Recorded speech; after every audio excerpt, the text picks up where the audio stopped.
Assalamualaikum warahmatullahi wabarakatuh.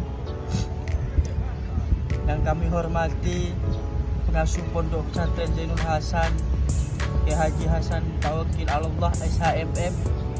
Yang kami hormati Rektor Universitas Zainul Hasan Tinggung, Dr. Abdul Aziz Wahab BAMAG. Yang kami hormati Ustadzah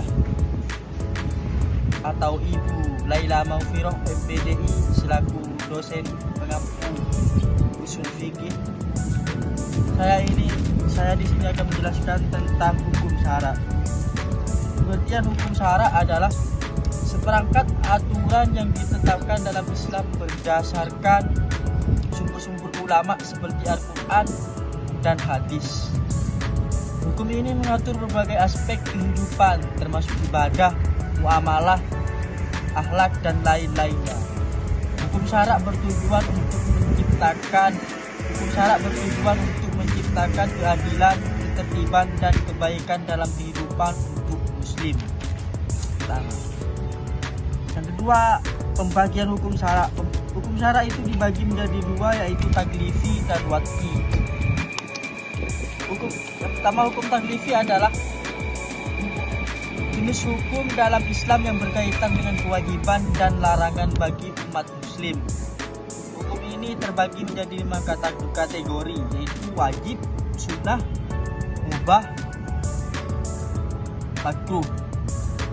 Tujuan dari kelima hukum taklifi adalah untuk memberikan panduan yang jelas mengenai tindakan yang diperbolehkan dan tidak dalam kehidupan dalam sehari-hari. Kedua itu adalah hukum wad'i. Hukum wad'i adalah jenis hukum dalam Islam yang berkaitan dengan kondisi atau situasi yang menentukan keabsahan suatu tindakan atau perbuatan hukum. Hukum ini tidak langsung terkait dengan kewajiban atau larangan, tetapi lebih kepada syarat dan ketentuan yang mempengaruhi sah atau tidaknya suatu ibadah atau transaksi. Contoh, dalam hukum wad'i termasuk syarat sahnya sholat, syarat sahnya jual beli, serta alasan yang memperbolehkan sesuatu yang umumnya dilarang. Hukum wad'i membantu memastikan bahwa tindakan yang dilakukan sesuatu dengan ketentuan syarat. Contoh, syarat sahnya sholat itu apa? Harus berwudu, harus berpakaian suci, seperti itu yang dimaksud hukum. Ketiga adalah akan rukun-rukun hukum syara, yaitu satu al-aslu, yaitu pokok yang diambil dari persamaan yang sudah pada nas hukumnya.